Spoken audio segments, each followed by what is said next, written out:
Hey Harry, how are you? Tell me more about the group you're with. Hi there. My name's Harry Guiremand, and I'm with the Bloodstained Men and Their Friends. We're a nonprofit organization dedicated to teaching people about the harms of infant circumcision. Okay, interesting. And I understand you guys travel all around the United States and try to talk to people, and you also have certain uniforms.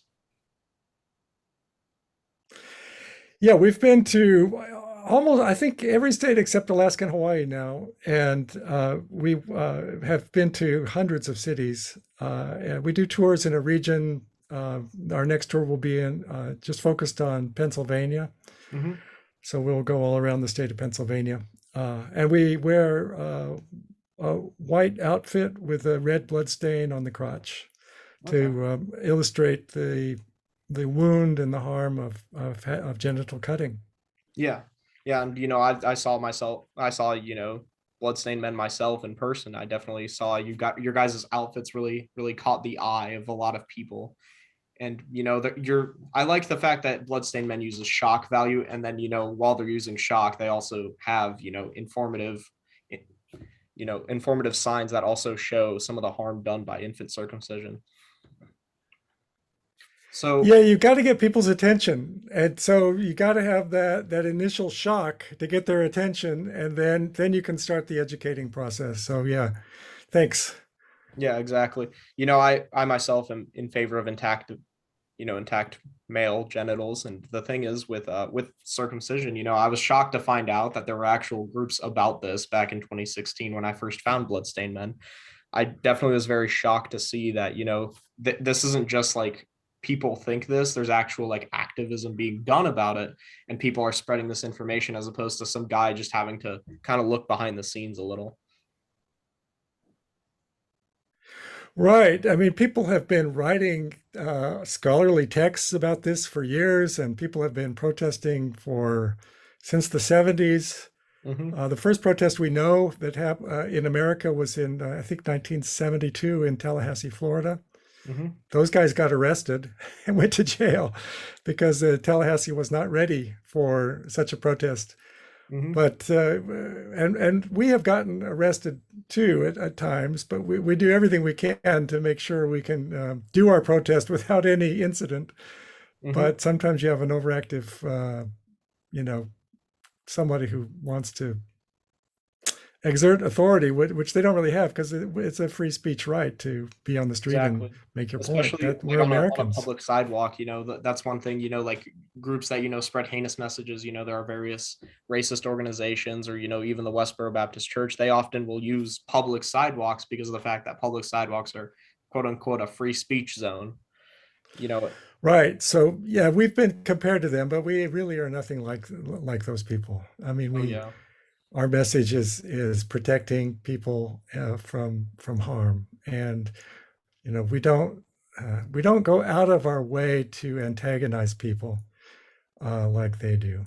Yeah. Um, and yeah, and it's a secular message. It's not really based on religious belief. It's based on human rights. Yeah, I have friends, that are pagan. They're in favor of intact genitalia. I have friends that, are atheists. They're in favor of that. I myself am a Christian, and I'm in favor of that. I definitely see that there is a lot of harm that can be done to it, and there's, so many myths and stuff like that.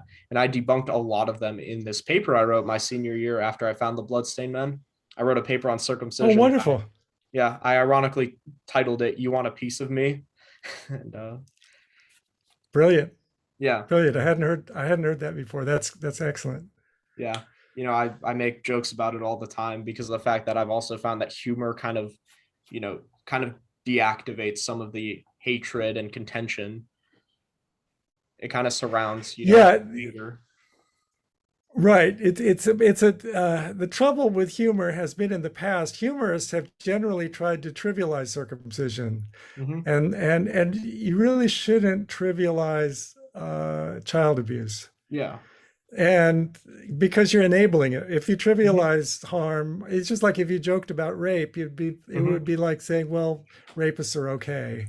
And you don't want to in any way enable them. So for me, it's like really hard use humor because it's Hmm. like, well, you don't want to be trivializing it. And Yeah. so it's a, yeah, but I mean, if you can do it in a productive way, good for you. Because it's hard. It's really Yeah, hard to do it is that. very hard, like one argument I get, is that the foreskin is less likely to get infected, when you're talking. I mean, like when you cut it off, the foreskin is less likely to get infected.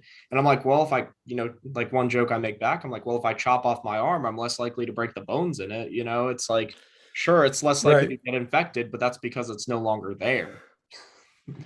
Yeah. The logic is just amazing. Yeah. Yeah. So Yeah. one of the myths, I mean, I know this is false myself because I've done research on the topic, but one of the myths that's often popular is, circumcision makes, like is actually helpful to you. Yeah, it's harmful. I mean, every body part is there with a function. It's evolution produced all of our body parts for because they support our life, Hmm. and it's there for a reason. Hmm. And it provides sexual pleasure. It provides natural lubrication, Hmm. and it makes sex more pleasant. I mean, I don't know who wants sex to be less pleasant, and it also Hmm. makes sex more pleasant for your partner Hmm. because of the gliding action of the foreskin makes the whole Hmm. process more pleasant. And so it's like, why would you cut off the body part that makes you feel good and makes your partner feel good? I mean, that Yeah. doesn't make sense. It's 12 that I if I remember correctly, the number is like 12,000 nerves are in the foreskin. And Right. it's Yeah. basically the same as like breaking a fingernail off as opposed to, just like maybe like a paper cut, and people are like, well, infants can't remember that. And I'm like, that doesn't mean that it's not painful or could even be traumatizing. And in some cases, I mean, you do see infants dying, because of botched circumcision procedures. Right. So any surgery has the risk of infection and or bleeding Hmm. and death. I mean that, and we don't have good statistics on it because the circumcision industry prevents these statistics from being collected. We Yeah. don't really know Yeah. how bad it is, but various people have tried to estimate it, and they come up with a number between 100 and 200 American babies die every year from circumcision. Hmm. We should have that exact number, and if the Hmm. medical profession weren't corrupt, we Hmm. would. But Yeah. they're supporting this corrupt practice by not divulging the harm they do. Now I understand that, there's a lot of money to be made in that too. Is that right? Yeah, it's $1 billion industry Yeah. because they're paid to do the cutting. They sell the foreskin, and the foreskin's very valuable to tissue engineering companies, and Hmm. other organizations use them, and it's very valuable. Hmm. What do they use So, it what for? they don't tell, well, they make artificial skin products, Hmm. um, and they make a lot of these little discs of skin of of cultured skin, Hmm. and those discs sell for about $300 each, and they make hundreds of thousands of dollars worth of material of these skin uh, Hmm. cultured skin products from one foreskin. So Hmm. hundreds of thousands of dollars. The parents aren't being told that this is something very valuable that they want from your son, and that they're going to sell it to somebody else as soon as they cut it off your boy. They don't know that. I mean, they Hmm. sign the consent form and they say tissue can be reused or whatever, but they don't Hmm. understand what's going on. Yeah, most A people part of their probably baby is assume. being stolen. Yeah, most people probably assume it's for like research purposes or something. They're not really like digging behind the scenes. I know that myself in my situation, my parents were very, oh, it's healthy for them, and also given my parents, my dad's side is very ethnically Jewish, my that's part of why, a lot of it is due to tradition. And then, given the my great grandfather, when he found out, because he was, very Jewish towards the end of his life, he was like quite pleased with the fact that I was circumcised. But people don't really understand the Were you harm. ritually circumcised? No, no, Were you it was. circumcised in a ritual? No, in a hospital. Yeah, yeah, in the And hospital. was your father beyond being, was he religiously Jewish or just cultural or just My ethnically? my parents are more just Like they're more so generic believers. They don't really practice much, but they're like, oh yeah, we believe it at the end of the day. But So you were basically raised in the Jewish religion and became a Christian later? I have like my parents weren't really like raising me in the Jewish religion, but it's like the generic belief that you should, and that's our ethnic background and stuff like that. My Yeah. mom's side's the Christian side, actually. My mom's side's Christian. So Yeah. yeah. Well, it's good you got exposed to Mhm. both ideas. Yeah. And most people they think, like people that are intactivists are often anti-Semitic when in fact we're not, if I mean it's more so just about Right. the procedure. So in regards to circumcision in the United States, you know how it got started, right? Right. So in terms of, I mean, religious circumcision had been going on from the beginning, but in the 19th century, it was introduced as under a medical context. Mm-hmm. And because at that time they didn't have the germ theory of disease, they didn't know what caused diseases, and they thought it was nervous excitation. And so they wrongfully, and this was at the same time of a Victorian masturbation hysteria, and so they believed that the excitation of masturbation caused disease, and so they uh, uh, John Harvey Kellogg introduced circumcision as a way to punish a boy from Mm-hmm. masturbating, because by causing as much pain as possible and making it harder for him to masturbate. Mm-hmm. And he also had a cure for girls who masturbated by pouring acid on their clitoris. Mm-hmm. So this was quack, quack, quack medicine, pure Mm-hmm. quackery from the 19th century. But Yeah. once it started to become a profitable procedure, they Mm-hmm. kept coming up with new excuses to keep it going. Mm-hmm. And those continue to this day. But it's Yeah. absolute quackery, always has been. Yeah, exactly. With I mean, I know also Kellogg was very into manipulating diets. He thought, a bland diet would kind of slow down one's libido. And in fact, that's not really the case. He just had all sorts of weird ideas on sexuality as opposed to actually getting stuff accomplished. He more so was it was more so, like a way of limiting sexuality without, shame. It was more so just to do it, physically as opposed to taking a toll and having social repercussions or mental repercussions. Right. And graham crackers, graham flour was supposed to Yeah, reduce sexual desire. So graham, that's how we got graham crackers.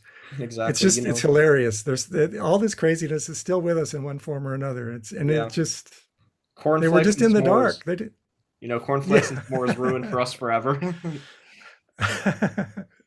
Yeah, I'm shocked Yeah. that that Kellogg, like most people just see the last name on a cereal box and that's it. They don't actually know like who Kellogg really was. They're just like, oh, like cornflakes, frosted flakes, various other cereals, and they're just like, okay, but they don't really look at like why Kellogg developed some of them the way he did. It's not that cornflakes were just like, oh, this is good and I can make money off of the food industry. It's more like, hey, it was served to patients to limit things. Right. But once they had a product they could sell and it was successful, well, that was great. They had a roaring business going, which, it's a huge industry still today. So Mm-hmm. Yeah, I remember reading about Brother K. The one of the higher ups in Bloodstained Men. He actually was he was basically a pioneer in intactivism.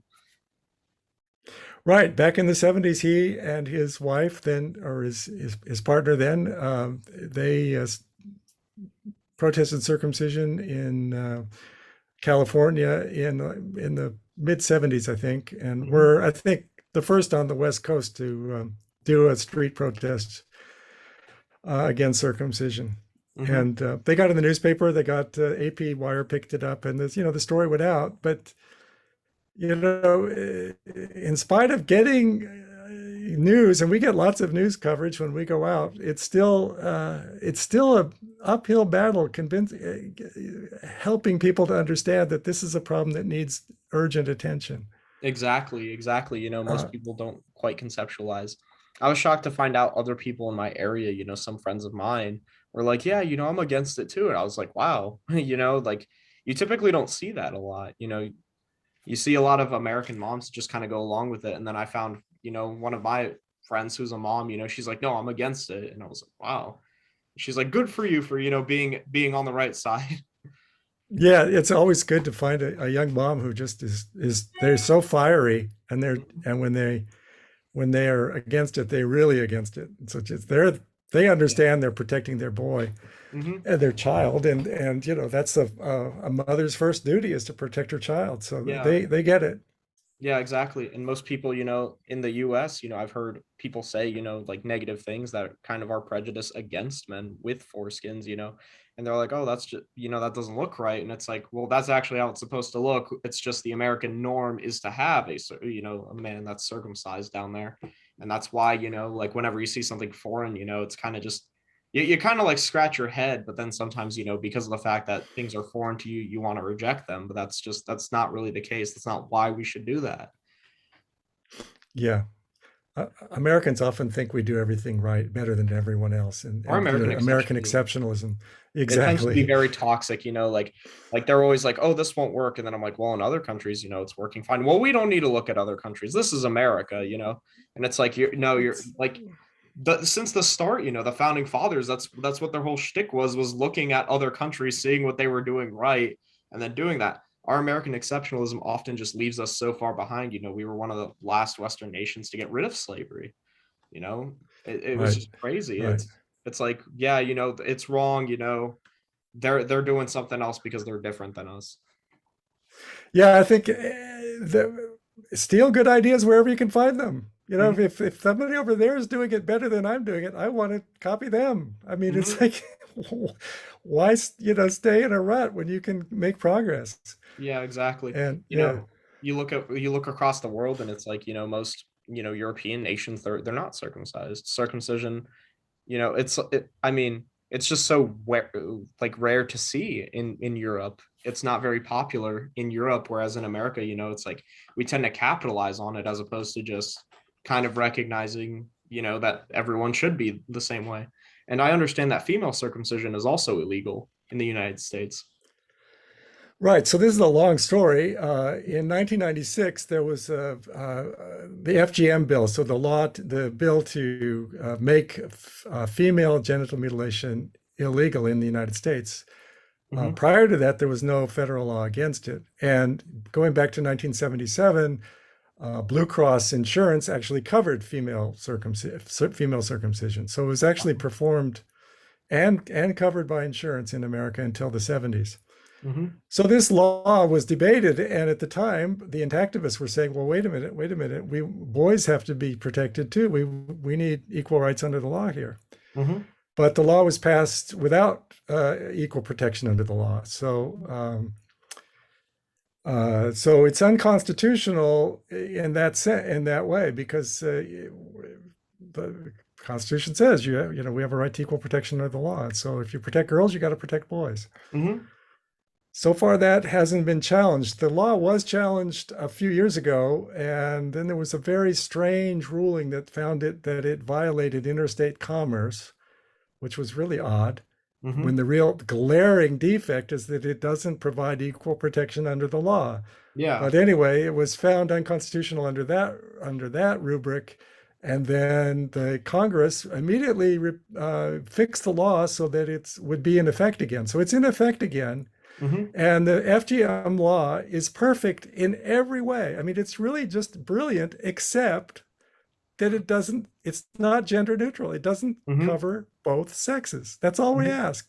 Include Yeah. us, and we're happy. Yeah, now I hold the stance myself. It's like, I don't think it should be done on boys, but like once you consent, you're 18. It's like, I personally think, if you want to cut, your foreskin off and you're 18 and you can consent to it, it's like, that's your business.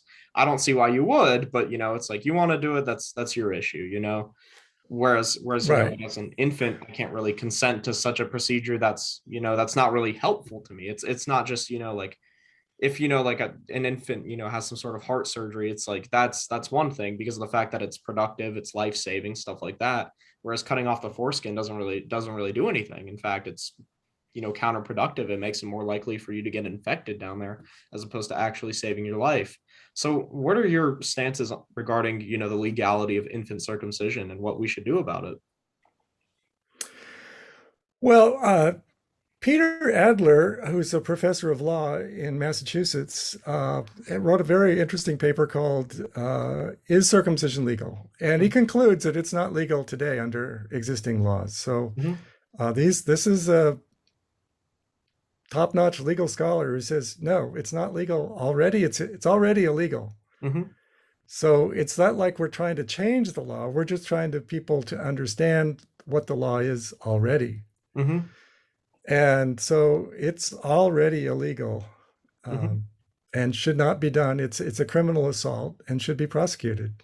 How would you say it's interpreted in the law? You know, like I mean, I maybe my knowledge is very limited on various laws, but you know, it's like I don't think that the infant male circumcision is explicitly in the law books, is it? So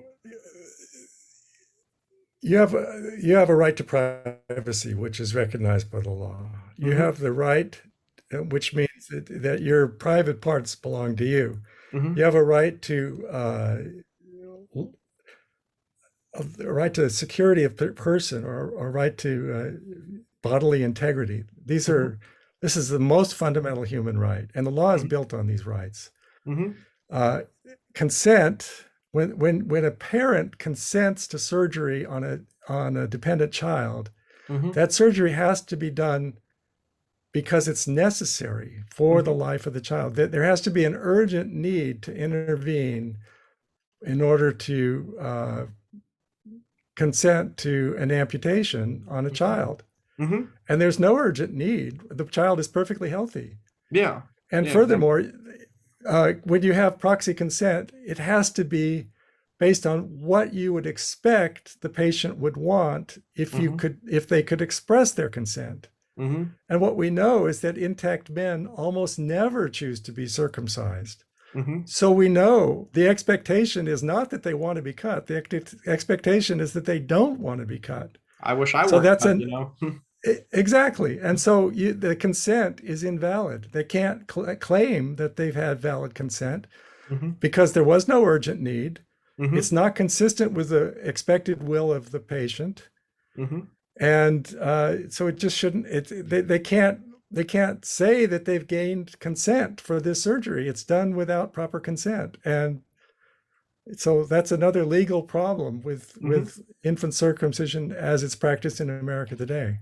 Yeah, and now this is probably going to be a big issue, is circumcision, religiously speaking. Right. So this is first, before you talk about religion, you have to remember that 98 or something, it's just a very high percent is Mm-hmm. non-religious. Mm-hmm. So that's the religious aspect is a small part. Mm-hmm. The Even amongst Jews, the Mm-hmm. latest data we have is that 70% of Jewish or boys born into Jewish families, because they haven't really picked a religion yet, but boys Mm-hmm. born into Jewish families, 70% are Mm-hmm. cut in a non-ritual situation.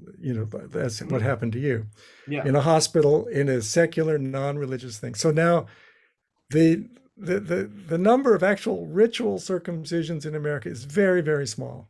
Mm-hmm. And so if we could get all of the non-ritual circumcision dealt with, Mm-hmm. we would be almost to our goal. Mm-hmm. And the and it raises a lot of hackles when you talk about religion, but you Mm-hmm. have to, when you think about freedom of religion, it Mm-hmm. means that nobody can force you to join a religion. Mm-hmm. And if you cut your religion into a helpless child's body, Mm-hmm. you're violating his freedom of religion because he Yeah. may say, well, I didn't want that. Yeah. I'm a Buddhist. Why did you Yeah. make me look like a Jew? I'm a Buddhist. And With so it's violating his freedom of religion. yeah, with certain ceremonies I've seen, like from a non-religious standpoint, baptism, it doesn't permanently alter the body. I mean, if you really think about it, you're wet for a little bit, you're dried off, whatever. It's like you can basically undo the baptism, or if you don't believe in it, it's like, all right, my parents, a guy in a uniform put some water on me and that's it. Whereas, like circumcision, it's like a whole piece of my body was just cut off. Right. And you can't regrow it. And so you Mhm. can't undo the damage. And I that's know that's a there's huge difference. I know Excuse there's me. an That's a huge artificial difference. I know there's an artificial way of, like recreating the foreskin, but it's not quite the same. Right, and it's called foreskin restoration, and we understand that hundreds of thousands, or at least 100,000 foreskin restoration devices have been sold in the United States Hmm. in the since they started selling them. So we know that lots of men are doing this, Hmm. and I've seen men who've restored their foreskin, and it looks quite, it looks like the real thing. Hmm. That you don't get the nerve endings back. Those are gone forever. There's muscles that are gone forever. There's Hmm. there's glands in there that is, those are gone forever. Hmm. But you can recover the coverage of the glands and some of the gliding action. Hmm. And some men are very successful doing foreskin restoration. Others struggle with it for a long time and are less successful. And it depends a lot on the damage that was done. If they've been savagely circumcised and had lost a lot of skin and it's tight, it's Hmm. harder to stretch Hmm. back and recover some foreskin, restore some foreskin. But it's, men generally are happy about foreskin restoration. They're happy that even to whatever extent they're successful, they're glad they're doing it. They're taking action on their own behalf. Yeah. So generally, we recommend that, to Hmm. people, to men that have been cut. What we don't like to do is give people the sense that, oh, you can cut your baby because he can undo it later. It's fine. Hmm. Everything will be fine. He can just fix it later. It's No, not he it's not can't. really the Not same. really. Like Yeah, no. whenever, I mean, you yourself have a lot of hair yourself, you go to the barber and they're like, "Do you want it shorter?" They're like, we can cut it a little shorter, but we can't put it back. It's like Exactly. exactly. It's like you can cut the foreskin off. You can never put it back. It'll never be the same. It'll never quite operate Right. the same way as it did before. It's not, and Right. it's not like hair where it grows back. It's like the foreskin gone forever. It's like, And the restoration process can take years of mhm, daily care. It's mhm, it's a big undertaking, and it's just like, well, no, we don't want new parents to think that this is a trivial decision they're making that can just be undone. It's mhm, a permanent, irrecoverable loss. mhm. An amputation, you don't recover from an amputation, you adapt Yeah. to your loss. Mhm. Yeah, people who get their arms amputated, stuff like that.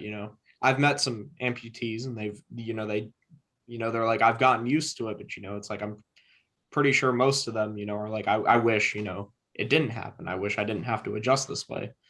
It's Yeah, I mean, possible, it's manageable, but I'm sure, most amputees are probably like, I really wish I had my arm, leg, whatever back. yeah, Where, I mean, there does nothing beats having the real thing. I mean, it's like, yeah, yeah. exactly. And when it comes to, the artificial foreskin restoration, isn't it rather costly to do that? Not particularly. I think the foreskin restoration devices are in the, $80 to $100 range, and they Okay. last a long time. Yeah. And it's the main cost is that it's daily. You have to daily put on and remove this device and make sure it's not too tight, Mm-hmm. and so it takes a lot of care. Take it off when you pee and all Mm-hmm. of that. Mm-hmm. And so it's a big commitment, but like I say, most men who restore are very, very glad they did. Mm-hmm. So Yeah. Because I yeah, know circumcisions are typically in the thousands of dollars.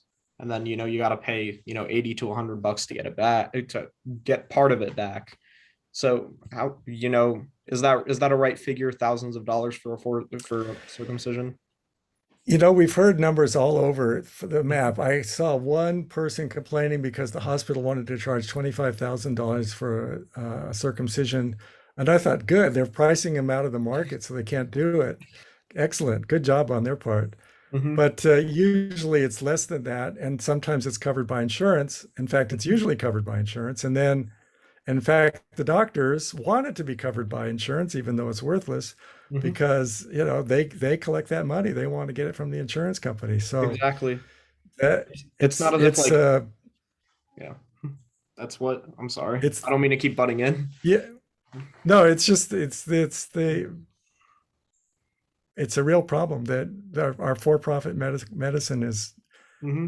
doesn't actually help patients as much as Yeah. help financial transactions. Yeah, I know that most people don't quite conceptualize that, just because it's covered by insurance, it doesn't mean the doctors don't get paid. It just means the insurance company themselves are just reimbursing the doctor, which, I find it so dumb that circumcisions are covered by insurance, where it's a completely unnecessary procedure, whereas, you and I both wearing glasses, maybe one of us wants to get LASIK, and most insurance companies don't cover LASIK. They think it's an optional surgery, it's elective. So either I go pay out of pocket, or I just keep buying glasses every year. Whereas cutting my Yeah, foresight off, apparently I don't need it to live through life. Whereas my eyes, we can't even reconstruct the eyes in a laboratory, and they tend to get worse over time, and yet insurance companies are like, just deal with it. right. So in 2012, the American Academy of Pediatrics issued a technical report Mm-hmm. and paper on circumcision, which Mm-hmm. they've done this every so many years for since the 70s. Mm-hmm. And this was a very deceptive document. It was, but the main thrust of it was that it prevents all kinds of diseases. All Mm-hmm. of those claims have been challenged, Mm-hmm. had been challenged at the time they made them, and they knew that. They knew they were all on thin ice on all of their claims. And but they said, it's not necessary, but we want insurance to cover it. Well, of course they do. Of course they do. That's a big money stream. Of course they want it. Mm-hmm. And then the European doctors, 36 or 38 European leading pediatricians, so the heads of the pediatrics for their nations in Mm-hmm. Europe and Canada, Mm-hmm. uh, uh, rebutted this position from the American Academy of Pediatrics Mm-hmm. and showed how that it was biased and unscientific and it was worthless, just Mm-hmm. worthless. It's just Yeah, based on their own, not based on science.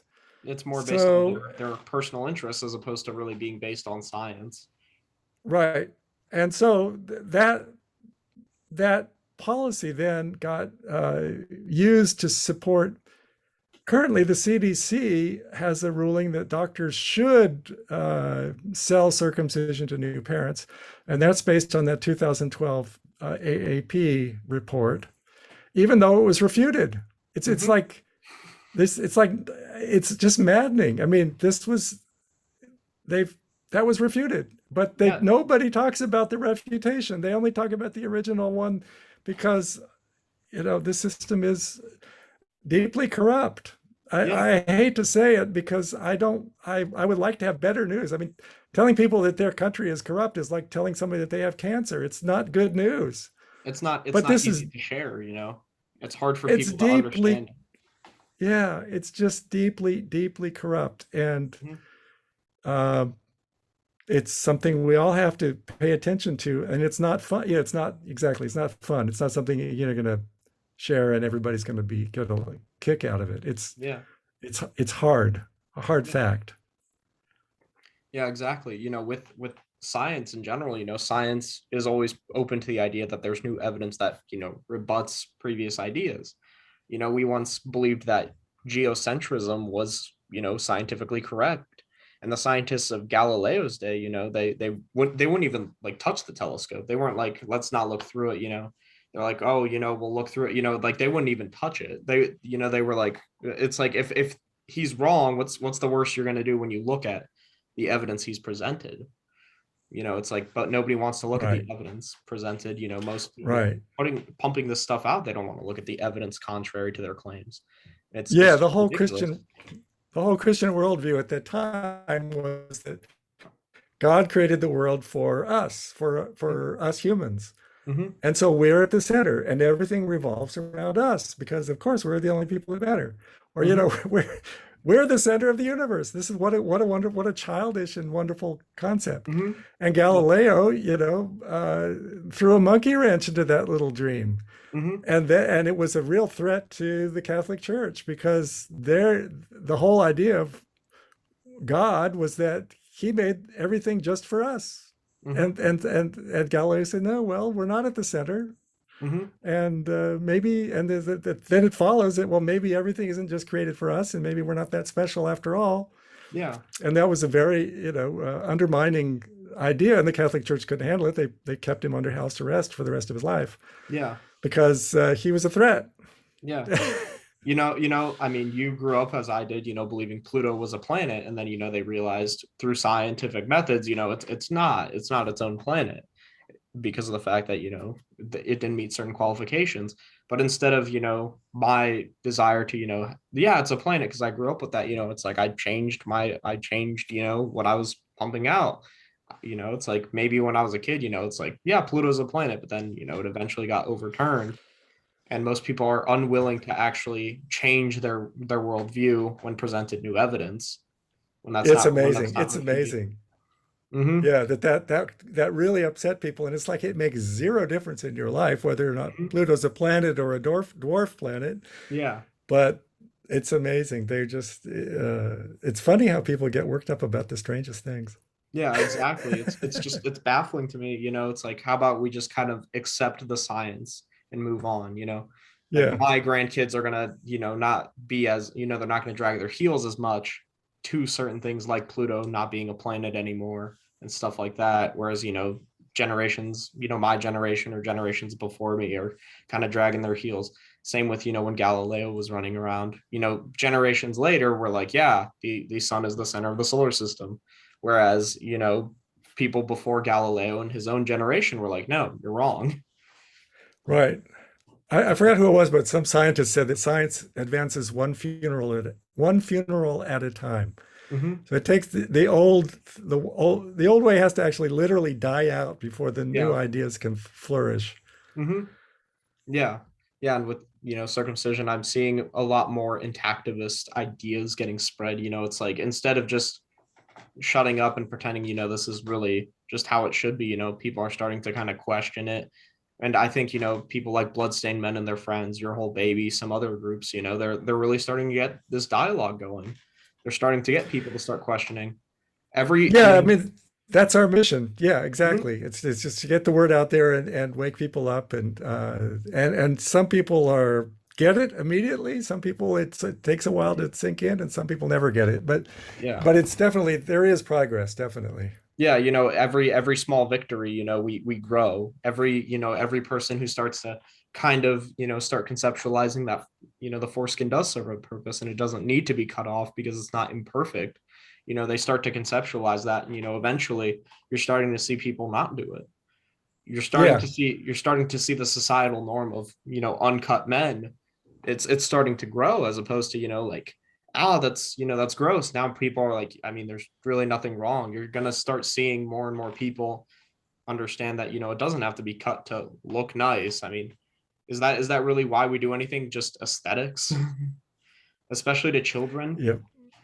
And it's such a subjective thing how whether something looks good to you or not. What looks good to people is what you're used to from your own culture. So Hmm.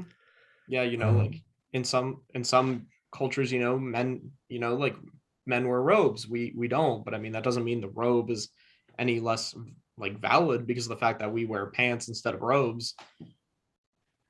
yeah, yeah, yeah. Yeah, and then, what are have you guys ever, encountered like a mother on the road that, has decided to change their mind? Yes, it happens. It definitely Mhm. happens. In fact, sometimes we come to a city for a second time, and somebody will come up to us and say, we saw you a couple years ago, and because we saw you, we kept our son intact, and we're so glad we didn't have to go through all that, and he's happy, and Mhm. it's just like, well, great. I mean, it's Mhm. it's beautiful. That's the whole idea. That the whole point is to keep these boys intact. Mhm. Don't let them get traumatized. Yeah. Don't harm them for life. Just let them grow up and be who they are. Yeah. And with I mean, I'm sure you probably get some negative reception too. You know, Oh you, yeah, people get heckle us, and sometimes it's kind of uncomfortable out there.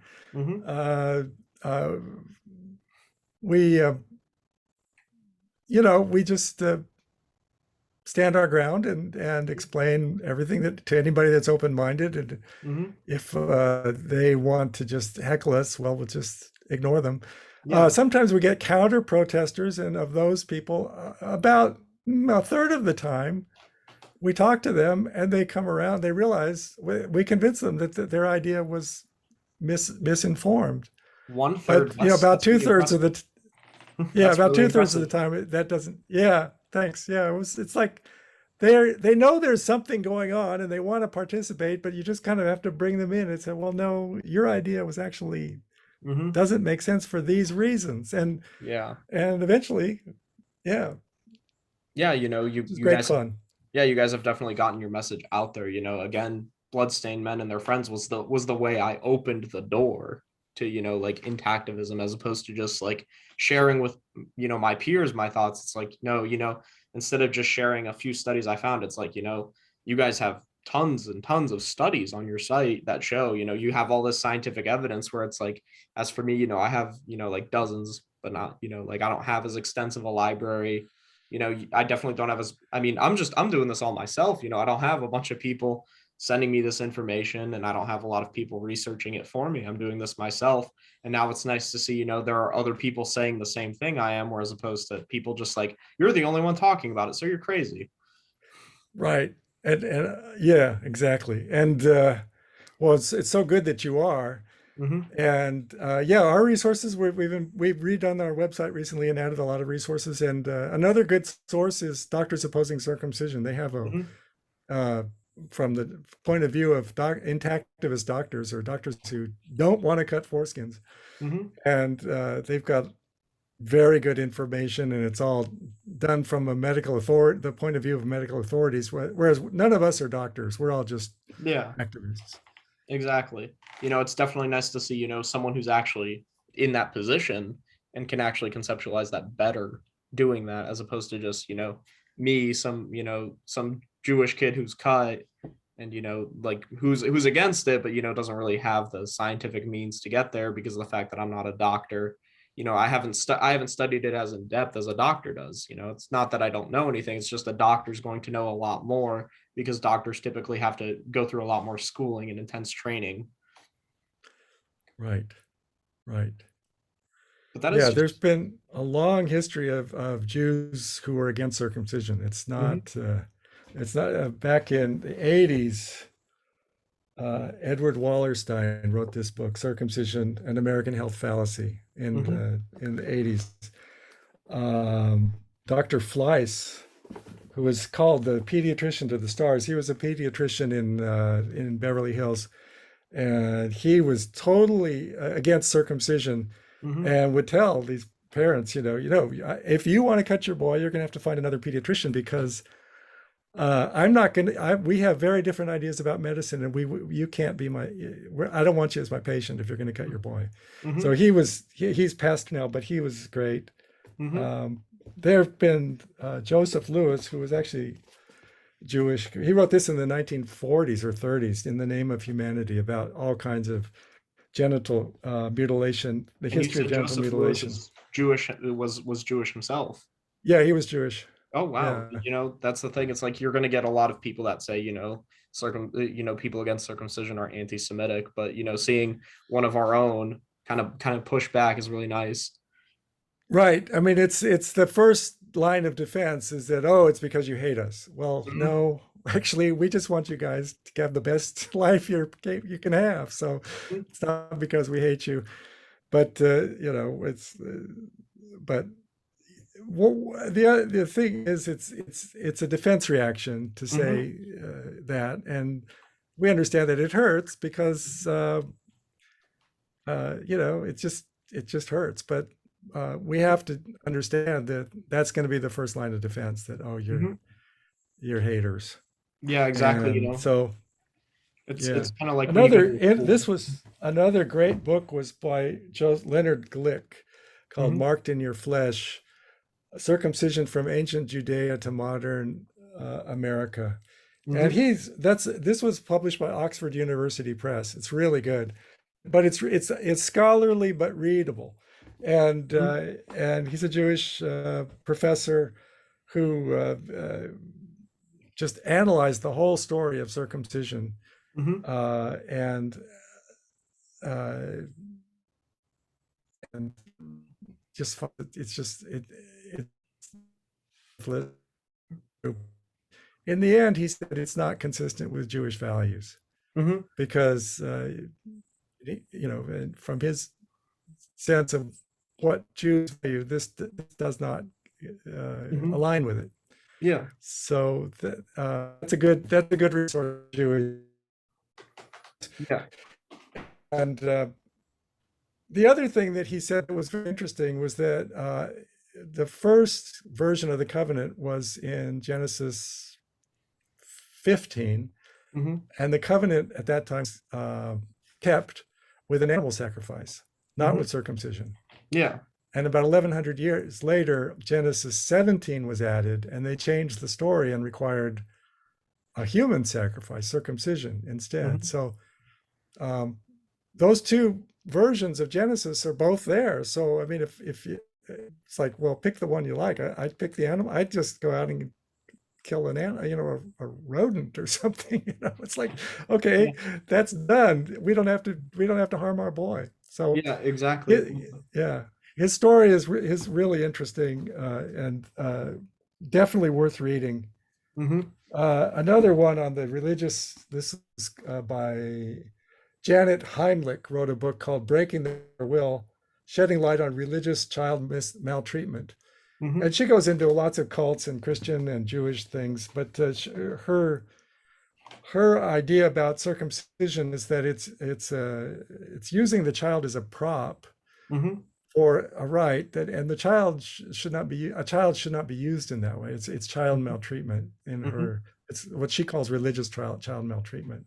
Yeah. So lots of Jewish thinkers have been thinking about this for a long time, and we just another one is Ronald Goldman, Hmm. a psychologist, wrote Circumcision, the Hidden Trauma, about the psychological effects of circumcision. He also wrote Questioning Circumcision, a Jewish Perspective. Hmm. And so it was specifically, I don't have a copy of that one, but Yeah. specifically from the perspective of Jewish families. Yeah.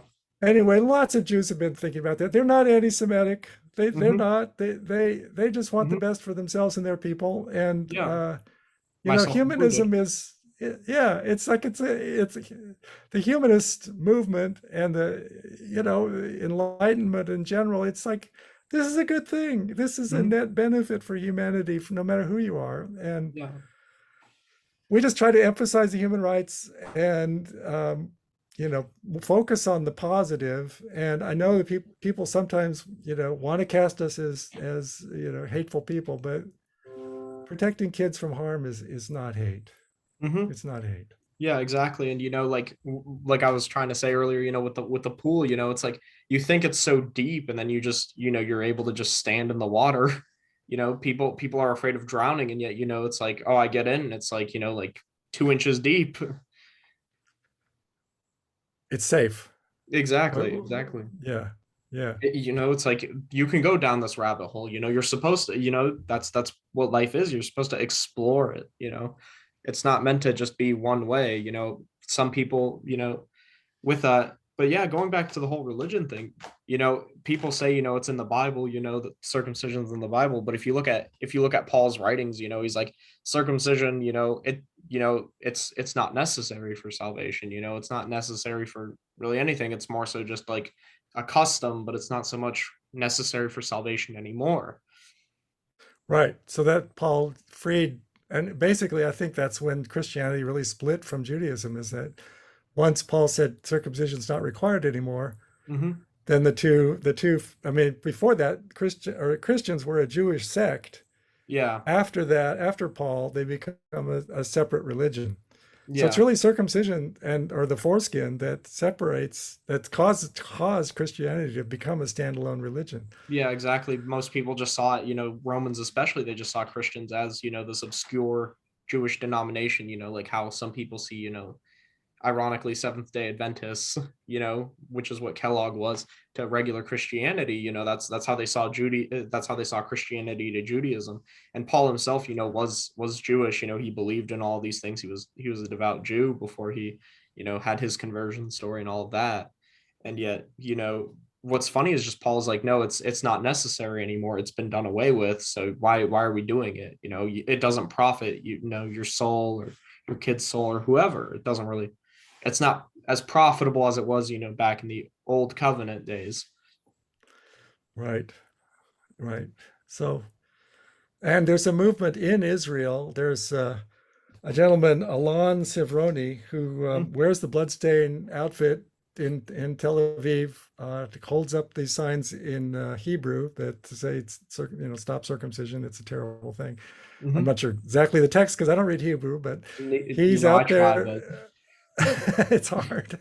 yeah, But anyway, he's actually wearing the bloodstained suit in Israel, and so I mean, which takes a lot of courage because that's a hostile audience, I think. exactly. Especially because you've got the really devout Jews in Israel, and some of them do tend to, some of the more ultra orthodox sects, they tend to actually kind of be more radical and pushing back negatively, as opposed to more just like you see a lot of like Orthodox Jewish sects in the United States that are more just insular, but in Israel they tend to be more vocal, more aggressive, and stuff like that.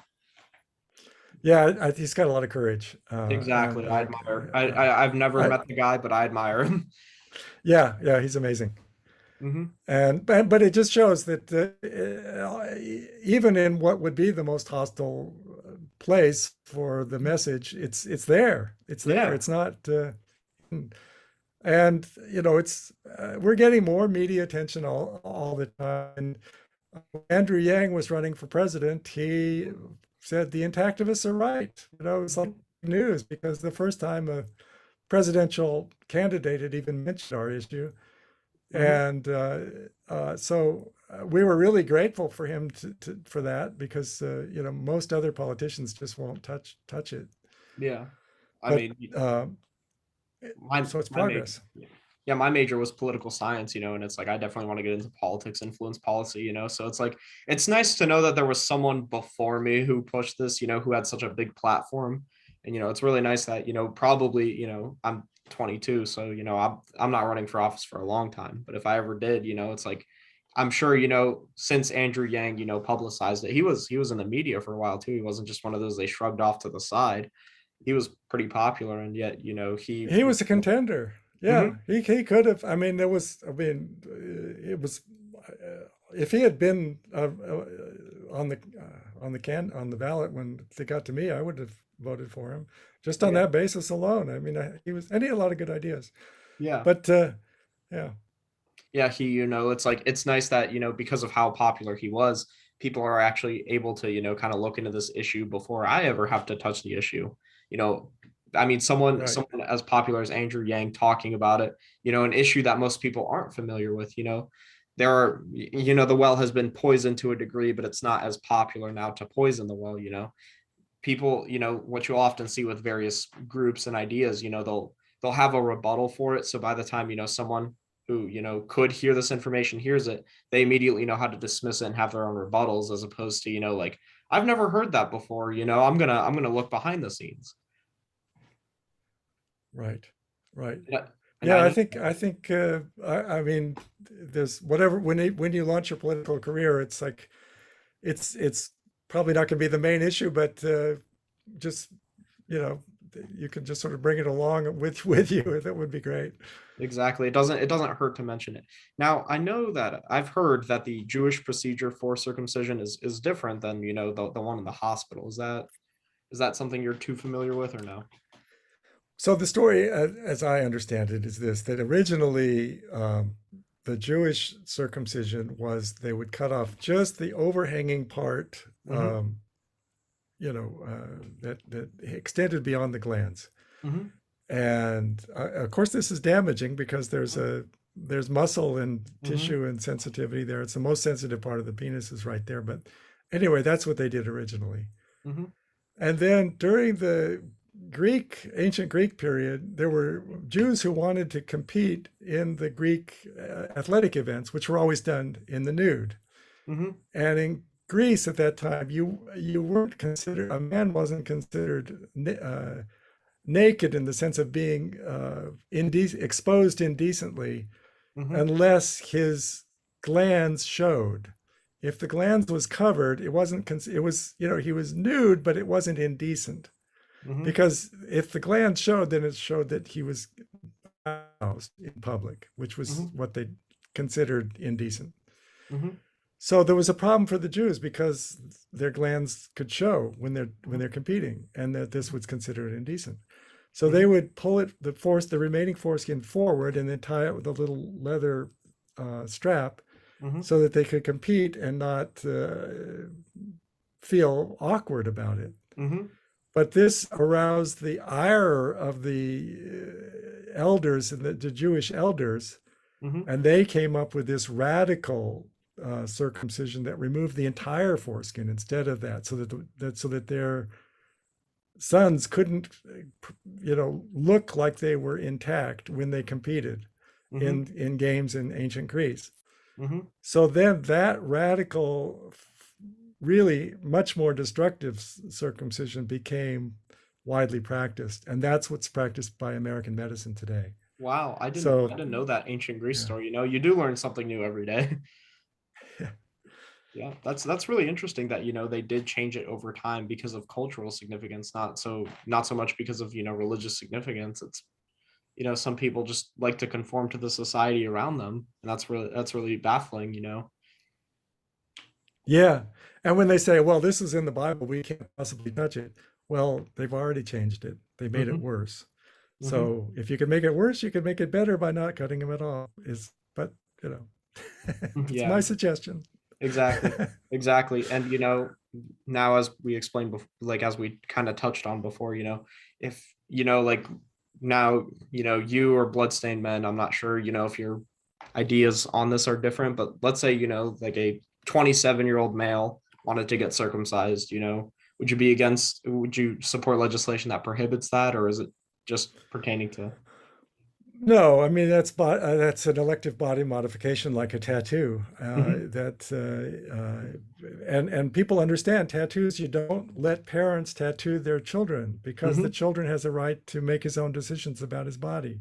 Hmm. And you don't let children get tattoos until they're of an age where they have judgment, where they like 18, where they can, I know in some understand states what they're doing. I know in some states, it's like a certain age with parental permission, but I don't know that that's reflective of them all. But yeah, you've got a good point, that tattoos are, a way of, marking the child, and yet, they're not ready yet. And it's prohibited. It's illegal. So Mhm. so I mean, it's like that's a good model. If you did the same with circumcision, you don't do it to kids because they probably don't want it. You Mhm. don't let kids elect on their own that this is what they want because haven't reached an age of maturity to make that kind of decision.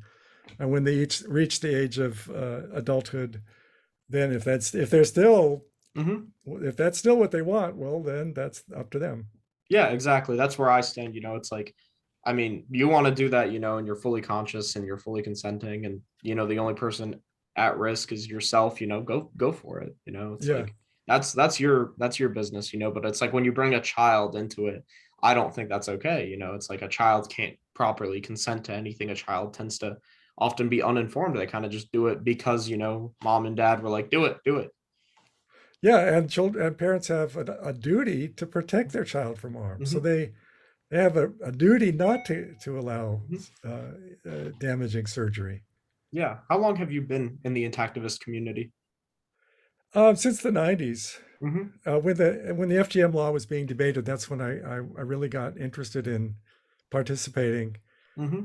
One other thing about adulthood decisions in the FGM law, because the fear was that women could be pressured to subject themselves.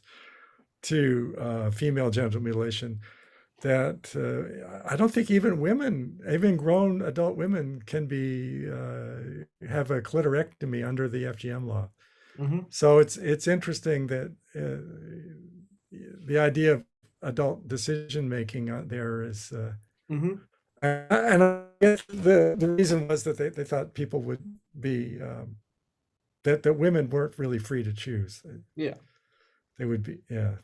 Now, yeah, I mean, and that's just really crazy to me, that women can't be circumcised, but men can. Now now given, a lot about circumcision, given how, you're very active in Bloodstained Men and Their Friends, I mean, you and I both know that it leaves a lot of scarring. I mean, can you go into more detail about that? Right. So there's, depending on the method they use, there's either a big scar or a narrow scar, but Hmm. there's a scar there that where healthy, highly erogenous tissue should have been and Hmm. once was. Hmm. And so that's the physical scar, and then there's a mental scar. I mean, any Hmm. trauma you do to a child, that trauma doesn't just disappear. It's Hmm. like it's marked in their mind forever. Hmm. So you don't want to, I mean, especially a newborn, you just don't want to traumatize that they're so Hmm. vulnerable and they just need to be held and kept warm and fed and have the mother's breast and Hmm. everything.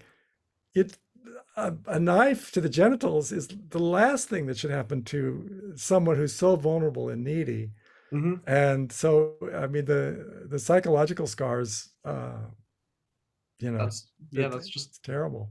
yeah, that's just absurd, that we allow that to happen to such a small child and for no really good reason. There's no really good reason as to why that needs to be done. As we were talking about earlier, there's no real reason that a child should have their genitals mutilated at such a young age. It's not Right. practical, it's not useful. It's literally just because, one guy in the 19th century had, crazy ideas about sexuality and popularized them in, a bunch of, you know, nonsensical documents pointing this out. And they're like, oh well, Kellogg, he was a doctor and he knew what he was talking about. I'm like, well, also, there was a time where we once believed bloodletting was a great idea. That's how, if I remember correctly, how George Washington died, because they're like, he's sick, drain his blood. And it's like, in Take more fact, blood. yeah, and then it's like, we find out that, it's like draining the blood is the worst thing you could really do when someone's sick, as opposed to, like, hey, this is a great practical solution, let's do it. Yeah, and they just didn't know. I mean, they have an excuse. They Hmm. didn't know, but there's no excuse today. There's no Exactly. excuse of ignorance is no longer a defense. Exactly. We used to have forms of medicine, where, you face some sort of pain, and, you would take it, and then it's like, it ends up that that medicine actually makes you more sick because it might contain mercury in there.